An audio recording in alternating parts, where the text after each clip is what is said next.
Part 1, School Settings.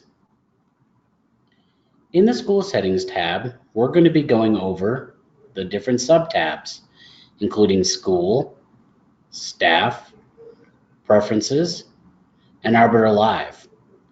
The additional tabs that you see the additional tabs that we don't go over will be covered in later webinars. To start out, the first tab we're going to be starting with is School. In the School Settings, we'll need to make sure that we enter in the school's name, their short name, in this case it could be Planet, their phone number, the address of the school, your school logo, and your school's primary color. Once that information is complete, you'll choose Save Settings down at the bottom right hand of the screen.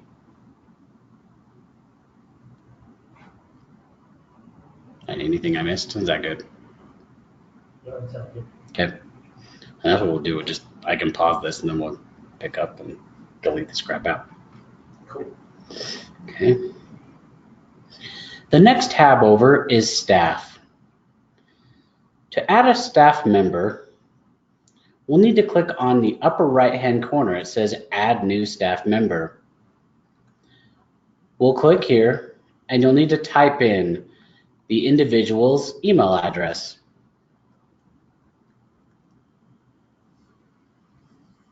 We'll type that information in and click Go. If the individual is already in our system, some of this information will automatically populate, like first name, last name, and address. If that isn't in there, please go ahead and fill out anything that has a red star by it. Once you're done there, you're going to click Create User down in the bottom right-hand corner.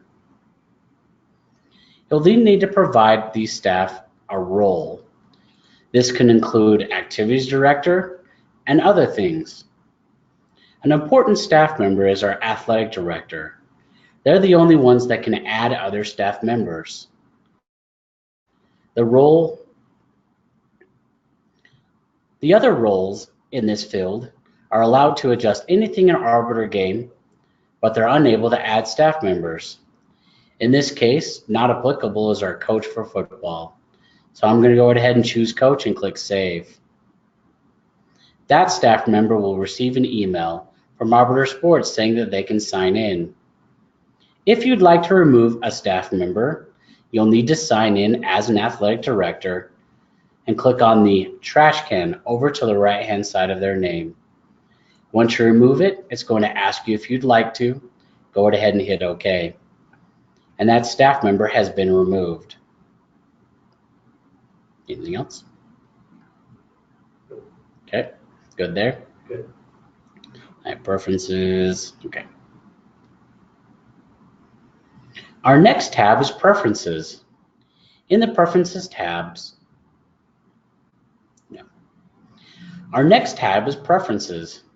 In the Preference tab, you have 3 options: preventing others from accepting my game contracts, preventing opponents from creating new teams, and enabling approving of payments. If we choose preventing others from accepting my games, this will take away the option of other schools that have set up games and events that include your teams from accepting your contracts. If we choose preventing opponents from creating new teams, it will prevent other schools from creating new teams of yours that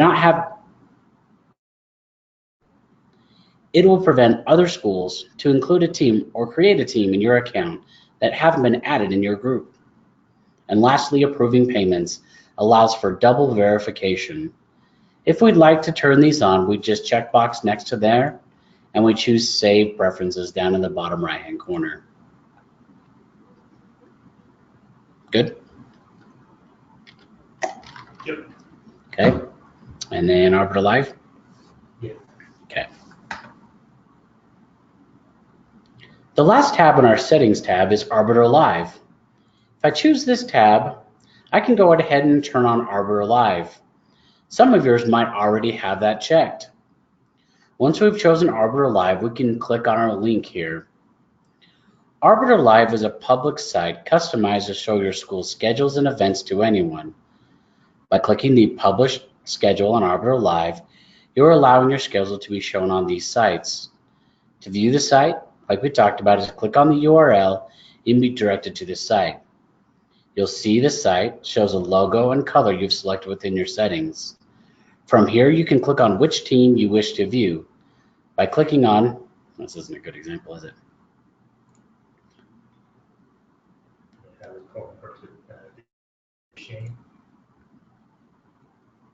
Let's start over. There we go. So we were here.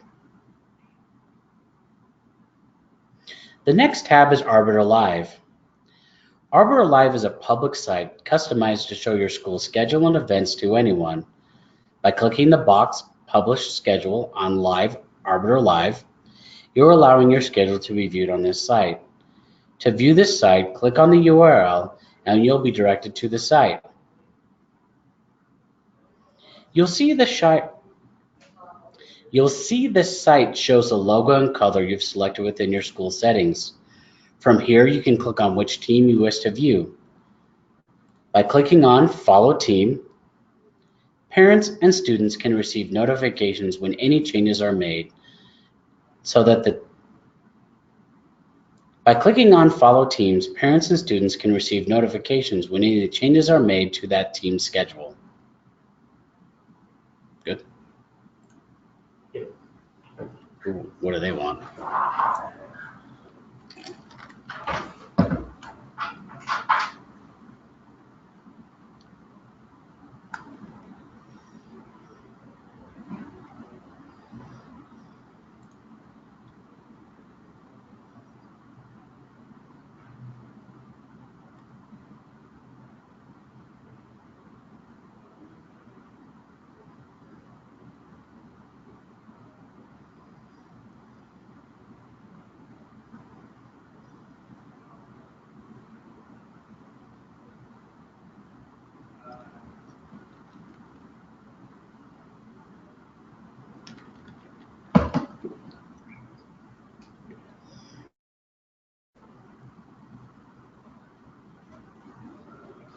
Nothing exciting? Are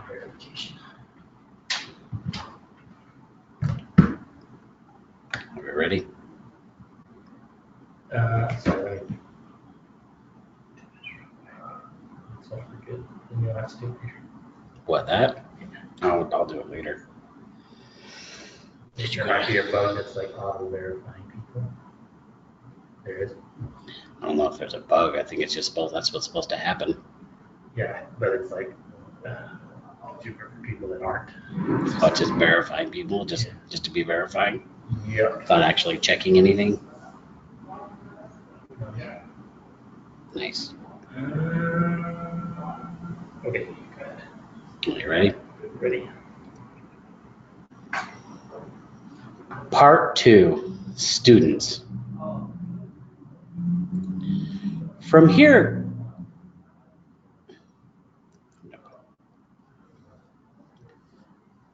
Part 2, Students. Keep track of all your student athletes' information and teams they play on the Students tab. You can add You can add students in two ways. The first is individually, the second is import. To add an individual student, you'll need to click on Add New Student up in the top right-hand corner.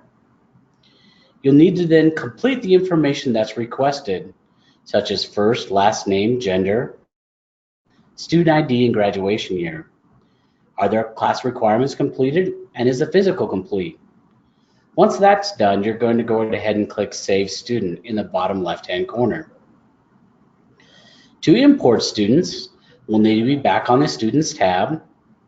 We'll click on the arrow next to Add New Students in the top right-hand corner, and we'll choose Import Students. We'll need to download the template to import this student. We'll need to open up Excel. Once the file Excel opens up, we'll need to enable editing.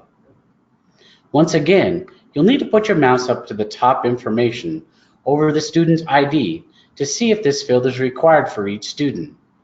In this case, you'll see that student's ID, first, last name, graduation year, and gender are the only things required. You can add additional things. As you see, it continues on. Once complete, you'll save this file of students into your folders.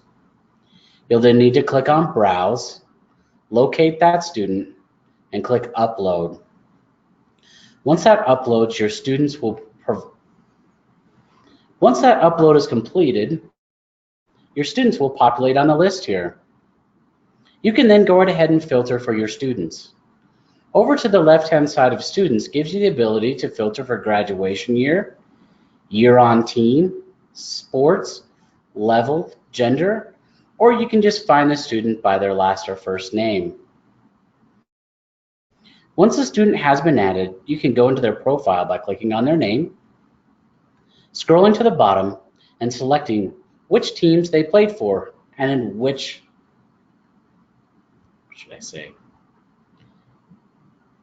scrolling to the bottom and choosing which year they played for which team. Once again, keep in mind that the teams must already be set up on your account for this to happen. We'll also show you how to add them as a roster in the teams later on. Good. Okay.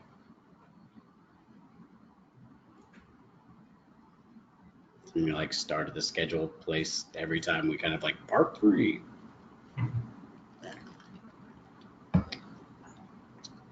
Okay. Part 3, teams. In order to get to the Teams tab, you'll need to schedule or click on Teams at the top. That didn't sound right. Part 3, Teams. You'll need to click on the Teams tab up in the top. To add a team, you'll need to select Create New Team in the top right-hand corner. Then you'll need to choose which sport you're going to be creating for, what's the gender, and choose the level of competition. You'll then need to select the site and the sub-site. And if any officials are required, are you assigning them or is another Arbiter group assigning for them? If another Arbiter group is assigning for them, you'll need to choose if an Arbiter 1 assigning group is assigning, you'll need to choose an Arbiter 1 assigning group and click Add Group. You'll then need to type in the 6-digit number of that group. In my case, they're all 2s.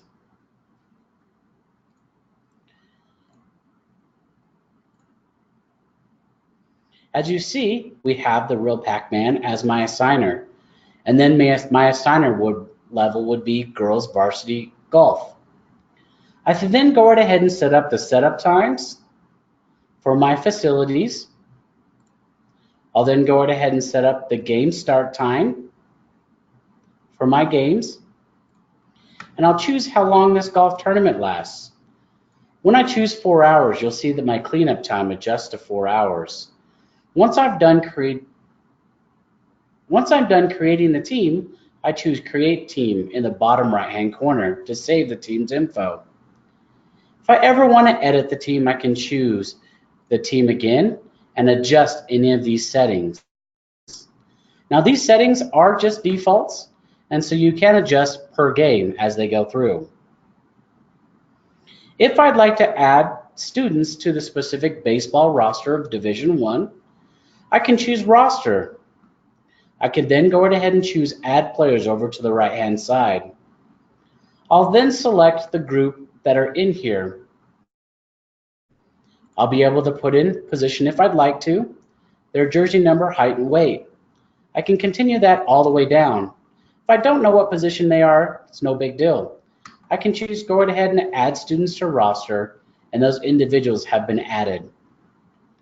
Now, if we have their height or weight located on the Students tab, this information will populate in here. Another great thing underneath the Teams tab is the Smart Scheduler. From here, you can set up automatic scheduling for other teams when creating a game for your selected team. For example, if we're on this baseball boys Division I team, and you know that the varsity team will be playing in 3 hours at the same location, or the JV team, you can save time by adding that information in. You just choose Smart Scheduler. You'll then be able to click Add New. Select the team you'd like to use. What hour are they playing? The date that they play, and the site. As you can see, this Smart Scheduler already has stuff in here for baseball and tennis. So that when I create a boys baseball Division I game, the system will automatically add my JV boys in here 1 day before, 12 hours before the start time, and at the same site. And then the tennis team also plays. Same day, same site, but they actually play either home or away, depending on. Once I've done, I'll go ahead and click Save. Good? Sorry, question? Yeah. Does that make, did I explain it okay? Okay. We're getting there. Are you ready? Get a drink. Quiet. Part 4, Sites. You'll need to click on the Sites tab up in the top. The sites, you'll notice that you may have only one site, which doesn't have a trash can next to it. This is your home site. In order to adjust your site, you can go ahead and click on the name of your site. Underneath the My Sites tab is the ability for you to adjust the picture, adjust the name or the address, and add subsites. Now the site, as you can see, is a physical location of your school. A subsite is where the players will be playing, such as an auxiliary gym, an auditorium for band practice, or basketball courts. Now you'll see that you can edit any of these or remove. If there ever is a way where we need to add, as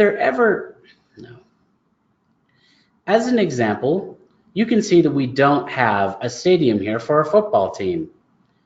I can go ahead and add that subsite down here to the bottom left. I can choose the name of the stadium or just call it stadium. I can choose my type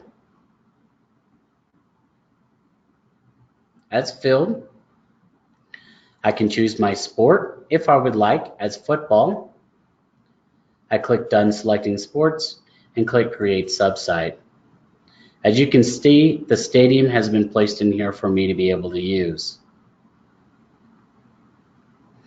If there ever is a situation or possibly you don't have a pool or some type of subsite that your group may need, such as a golf course, you can manage these called satellite sites.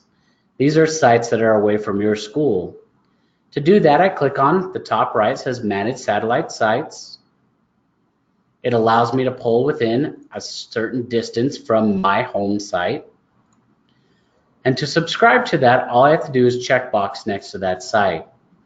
You'll see that site has been added for my golf team.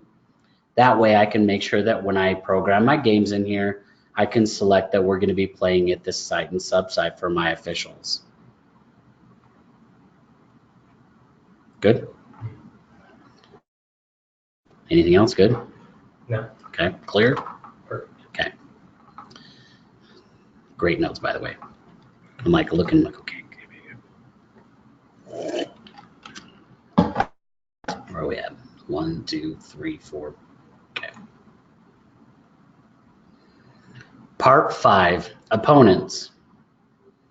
First, you'll need to click on Opponents. This should pull up a list of all your opponents. There may be some opponents listed, some that aren't. If you'd like to add opponents or remove opponents, you'll click on Add Opponents up to the top right of your screen. It'll then pull a zip code based on your zip code within a certain mileage. If you'd like to add an opponent, all you have to do is check box next to their name. As you can see, it says the opponent was added. If you would like to remove those schools, all you have to do is uncheck that, and you can see that the opponent has been removed. If you can't find an opponent you're looking for, one of the things that I do suggest is adjust the mileage, or also put in their specific zip code. For example, if I'm going down to Georgia to play some teams, I can put in a zip code and I can click Find Opponents, and you'll see that Georgia populates in here. If I'd like to go ahead and select that opponent, I just check box next to them. When I'm done, I can click I'm done adding subscribing to opponents. Good. Anything else? Talk about the contact next to them. I should have done that part. Yeah. Once we're done adding opponents, I can then look at this particular school and check out the contact for that specific school. All I have to do is find the actual group that I'd like to see. I can then scroll over to the right-hand side and check the contact. You'll see that John Olson is the contact for Hillcrest High School. If I need to call him or email him, I can. Good. 6 officials and workers. Okay.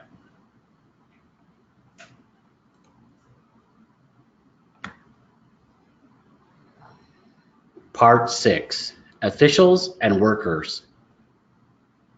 To start, we're going to choose the officials tab. Now there may be a list of officials already generated for you. If not, we can go ahead and we can add officials over to the right-hand side. If I click on Add Officials, it's going to ask me for a list of all the different officials that are in my group. If I can't find that official, I can click on Add New Official. It's going to ask me for that official's email address. Let's go ahead and put in our normal official's email address and click Go. If that official is already in our system, that information will populate. If not, you'll need to go ahead and populate anything that has a red star next to it. As you can see, I need to add this official's postal code and then click Create New Official. Now that I've added this official, I need to let the system know what the official officiates for. In my case, that they do baseball, In my case, they do baseball, both boys and girls.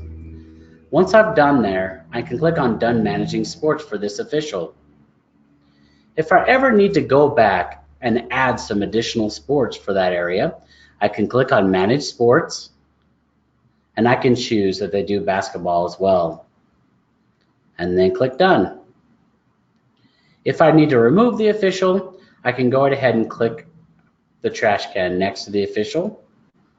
It's going to say, are you sure you'd like to, and click OK. And that official has been removed from your group. It's very similar for event workers.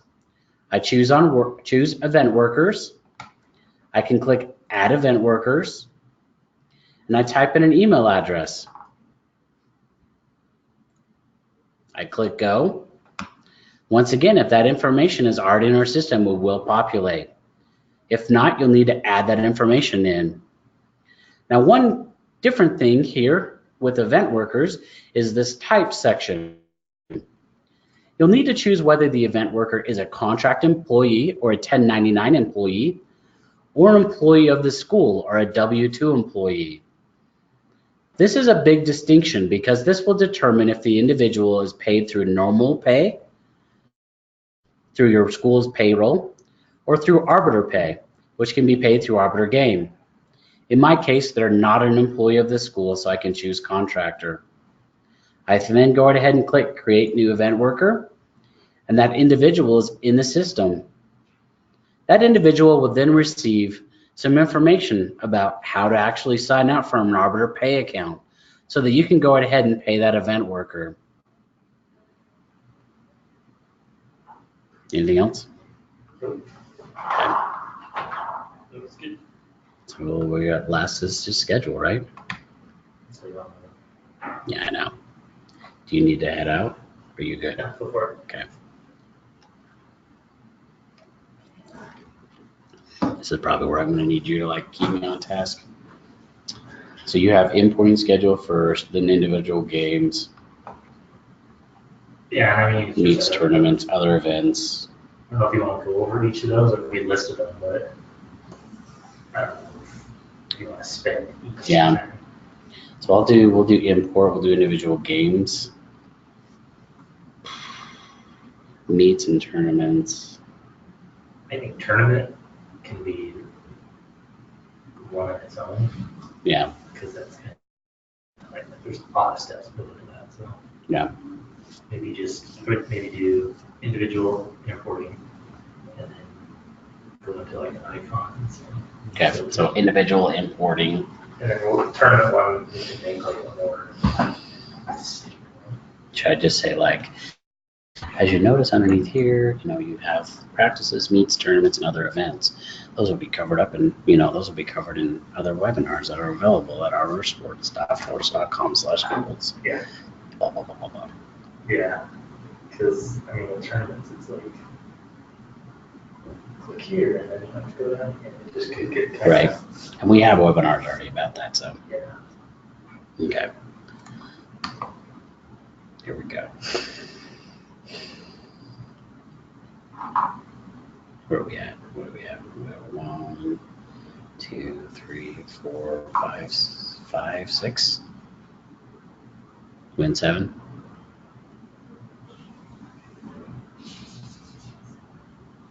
Okay. Part 7, schedule. ArbiterGame is now set up and ready for you to put in your schedules. The first schedule that we're going to be showing you is how to add an individual schedule in for you. All I do is click Add New up to the top right-hand corner, and I can choose New Game. Now you'll notice when we get into our New Game section, all the information that we added in before will populate in here. I select my team, Boys Varsity Baseball. I can select my opponents. We're going to be playing Bear River. I can choose my home, away, sites and subsites. In some cases, this information will automatically populate for you. So I can choose that they're going to be playing at my school at the baseball diamond. I can then choose the date, the start time, and how long this will go. Once again, some of this information should automatically populate. Since it's a home game, I will need facilities to set up.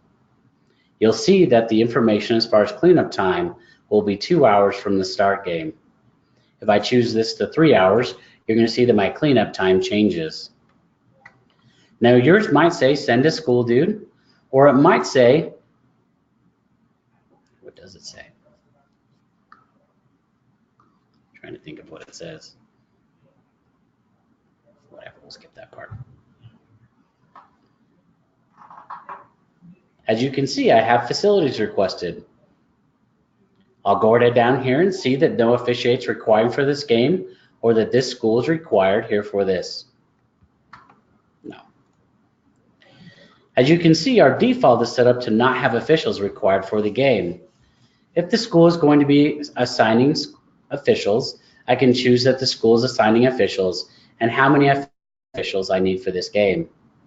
I can then also choose whether there's a breach fee as well as a participation fee for this. Once I've done, I can go ahead and click Create Game. This will go right ahead and create the game on my list of games so that I can go right ahead and assign officials.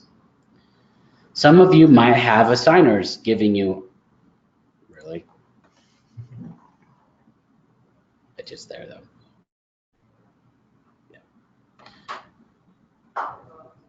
some of you, as you can see, here's the game. Once we've hit create game, here's our boys varsity game against Bear River.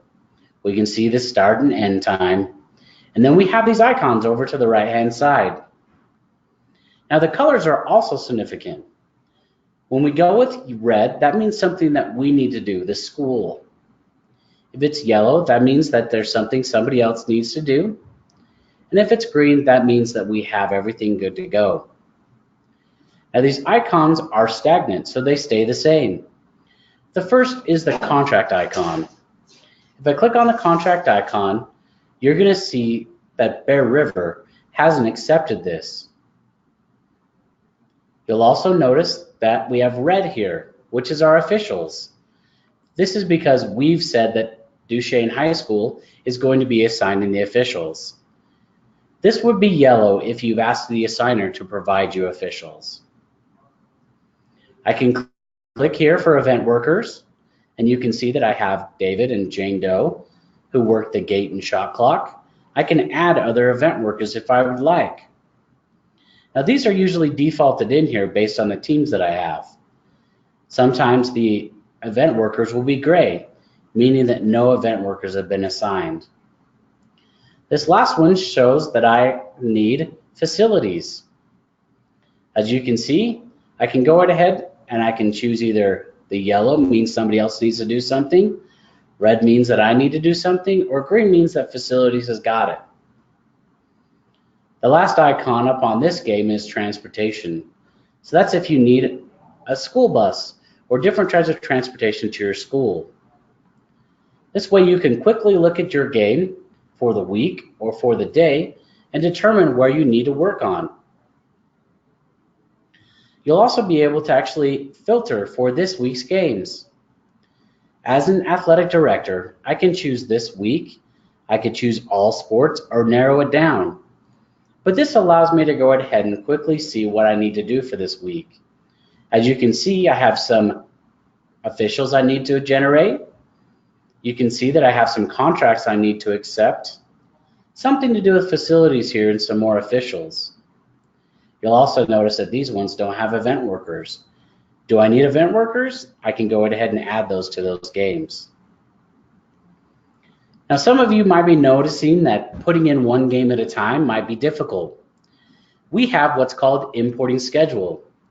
If I'd like to import a student schedule or a team schedule, I can choose this drop-down arrow and I can go down to import games. It'll then take me to a screen where I'll need to download a template and open it up in Excel. When Excel opens up, what I'll need to do is choose Enable Editing. Then I'll need to go ahead and put in the correct format. If I have any questions about the format, I can take my mouse up to the top right and you can see the format I need. Month, month, day, day, year, year. So if I choose that I need a game on the 31st, 2019, you'll see it's not in the right format, but when I hit tab, the format changes. You'll also notice that I need it at 6 o'clock p.m.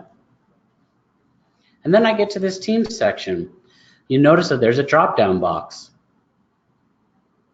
So I probably need to make this bigger, don't I?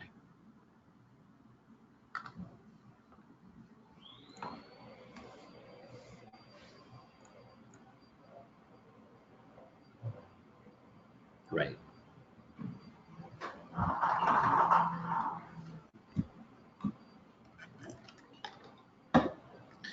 Anything I missed there? That sound good? Okay. Flow okay? Yep. Okay. So we're doing importing schedules, and then I'll kind of talk a little bit about like meets, tournaments, kind of come back to that. The advanced filters. Yeah, we can do that. And maybe I can chuck that into like when I'm talking about filters, I can like edit that back in. Sounds like IT's moving.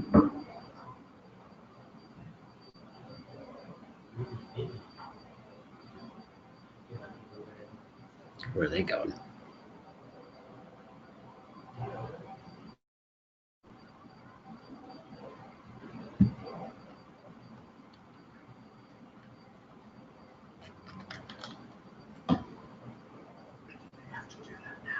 right?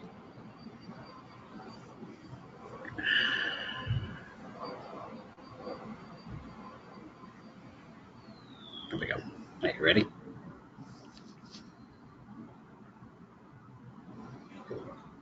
Once you enable editing, you'll need to go ahead and type the information.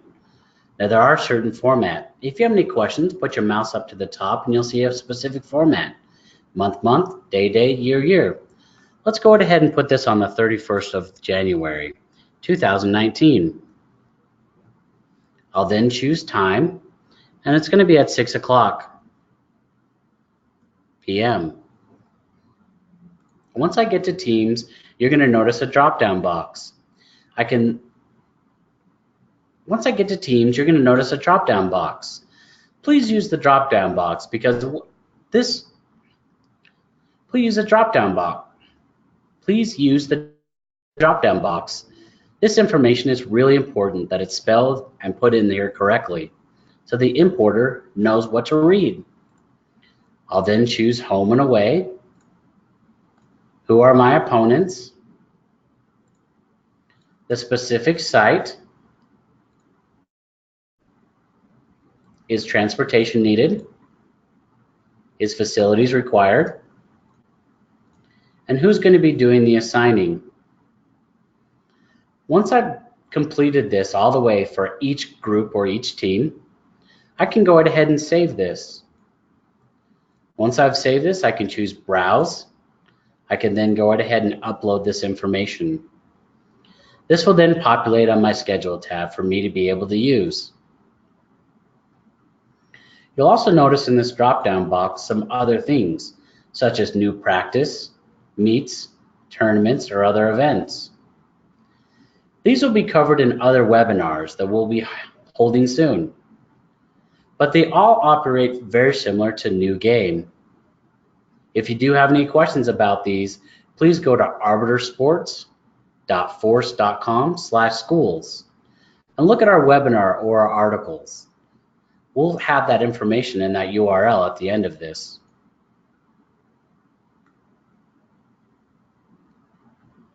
Okay, that's that, and then do event filtering.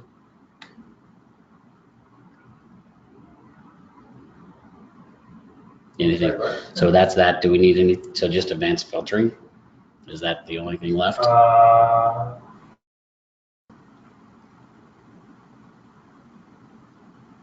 Yeah. What are the actions straight ahead of the input?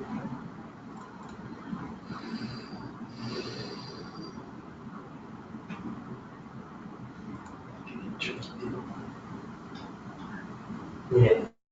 Just do advanced. Okay. So I'm just going to add I'm going to put it in like I just talked about it. Okay.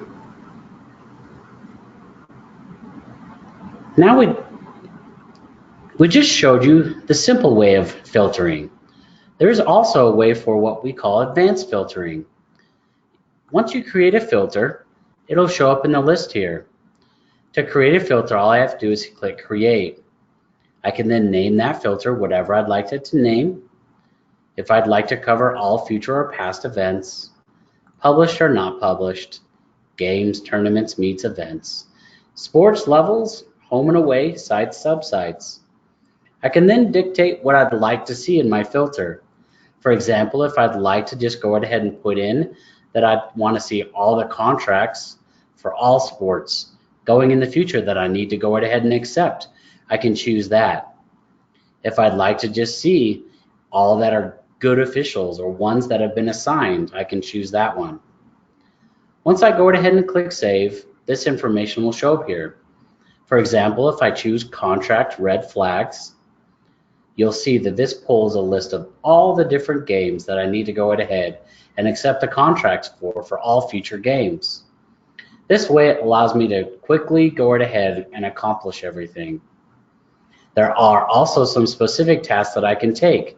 If I check box next to these, I can choose all these other options.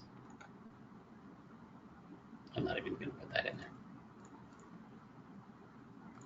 Anything else we need? No, I don't know if you want to show reports. Oh yeah, reports. That's down here.